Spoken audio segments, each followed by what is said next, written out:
இன்னைக்கு நம்ம எந்த படத்தை பத்தி பார்க்க போறோம் அப்படின்னா, ரஞ்சித் இயக்கத்துல விக்ரம் நடிப்புல உருவாகி வெளியாகி இருக்கிற தங்கலான் படத்தை பத்தி தான் பார்க்க போறோம். இந்த படத்தை பார்க்க போறதுக்கு முன்னாடி ஒரு கேஜிஎஃப் படம் மாதிரி இருக்கும், பாகுபலி மாதிரி பிரம்மாண்டமா இருக்கும் அப்படின்னு எதிர்பார்த்து போனீங்க அப்படின்னா கண்டிப்பா உங்களுக்கு ஏமாற்றம் தான் மிச்சம். இந்த படத்தை பார்க்க போறதுக்கு முன்னாடியே நீங்க மனசுல வச்சுக்க வேண்டிய ஒரு முக்கியமான விஷயம், நம்ம ஒரு டாக்குமெண்ட்ரி பிலிம், ஒரு அட்வென்ச்சர் பிலிம் பார்க்க போறோம் அப்படிங்கிறத மைண்ட்ல வச்சுக்கிட்டு உள்ள போங்க. ஸோ அப்பதான் உங்களுக்கு இந்த படத்துல இந்த கதையோட நம்ம ஒன்றி டிராவல் பண்றதுக்கு ரொம்பவே ஈஸியா இருக்கும். இப்போ ஜமீன்தார்கள் மக்கள் கிட்ட வரி அப்படிங்கிற பேர்ல அவங்களுடைய நிலத்தெல்லாம் எழுதி வாங்கிக்கிட்டு அவங்களையும் அவங்க சந்ததியினர்களையும் வந்துட்டு பண்ணை அடிமையா வந்து நடத்துறாங்க. அந்த டைம்ல வெள்ளைக்காரங்க அங்க வராங்க. அவங்க வந்து ஒரு குறிப்பிட்ட வேலையை கொடுக்குறாங்க. இதை செஞ்சு கொடுத்தீங்க அப்படின்னா உங்களுக்கு நாங்க பணமா தருவோம் அப்படின்னு சொல்லும் போது, இப்போ விக்ரம் என்ன யோசிக்கிறாரு அப்படின்னா, ஜமீன்தார்கள் கிட்ட பண்ணை அடிமையா இருக்கிறத விட இங்க வெள்ளைக்காரங்கள்ட்ட போட்டு நம்ம சம்பாதிச்சு அந்த காசை வந்து இவர்கிட்ட கொடுத்து நம்ம நிலத்தை மீட்டு நம்ம வாழலாம் அப்படின்னு நினைச்சு போறாங்க. இதுக்கு இடையில என்ன நடந்துச்சு, அவங்க எந்த சம்பந்தமான ஒரு வேலைக்காக வெள்ளைக்காரங்க இங்கிருந்து அவங்களை கூட்டிட்டு போறாங்க அப்படிங்கிறது தான் ஃபுல் ஸ்டோரியுமே. பேராசை பெருநஷ்டம் அப்படிங்கிற புத்தர் வரிகளோட தான் இந்த கதை ஃபுல்லா வந்து டிராவல் ஆயிருக்கு அப்படின்னு சொல்லலாம். மேக்சிமம் பார்த்தோம் அப்படின்னா ரஞ்சித்தோட படம் அப்படின்னாலே நிலம் சம்மந்தப்பட்டது தான் இருக்கும். இந்த படத்துலயும் அதே மாதிரி நிலம் சம்மந்தப்பட்டதா தான் இருக்கு. கூடவே பாத்தீங்கன்னா கொஞ்சம் அமானுஷ்யம் கலந்து புதுசா சில விஷயங்களை வந்து சொல்ல வந்திருக்காரு. அண்ட் படம் ஃபுல்லாவே பார்த்தோம் அப்படின்னா பார்க்கும்போது வந்து நிறைய குறியீடுகள் வந்து நமக்கு கொடுத்துருக்காங்க. அதை லிங்க் பண்ணி பார்த்தாலே மேக்சிமம் நமக்கு வந்து ஸ்டோரி புரிஞ்சிடும். உள்ள அந்த ஸ்டோரிக்குள்ள நம்ம வந்து டிராவல் பண்றதுக்கு நல்லா ஒரு ஈஸியா இருக்கும்.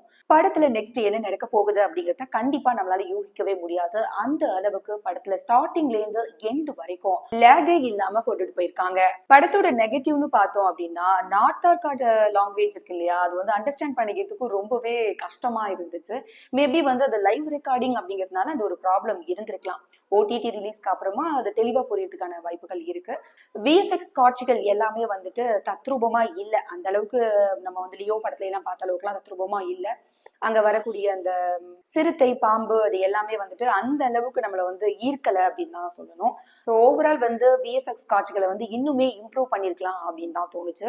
அண்ட் வந்துட்டு பிளாஷ்பேக்ல வரக்கூடிய அந்த தாத்தா விக்ரமா இருக்கட்டும், இப்ப கரண்ட்ல இருக்கக்கூடிய தங்கலான் விக்ரமா இருக்கட்டும், இவங்க ரெண்டு பேருக்குமே ஒரு டிஃபரன்ஸே இல்ல, ஒரே மாதிரியே காட்டியிருக்காங்க.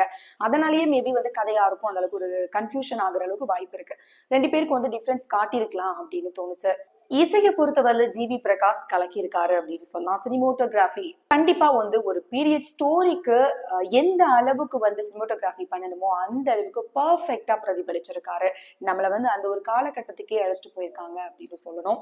அண்ட் ஓவரால் படத்தை பார்த்தோம் அப்படின்னா விக்ரமோட ஆக்டிங்கா இருக்கட்டும், பார்வதியோட ஆக்டிங்கா இருக்கட்டும், அண்ட் மாளவிகா மோகனன், பசுபதி, டேனியல், இவங்க எல்லாருமே வந்து அவங்களோட நடிப்பை வந்து ரொம்பவே நல்லா கொடுத்திருக்காங்க அப்படிங்கறதோட வாழ்ந்திருக்காங்க அப்படின்னு தான் சொல்லணும். அண்ட் படத்தை வந்து செகண்ட் டைம் கண்டிப்பா பார்க்கணும் அப்படின்னு தோணுச்சு. ஏன் அப்படின்னா ரஞ்சித் வந்து நிறைய விஷயங்களை மறைமுகமா சொல்லியிருக்காரு.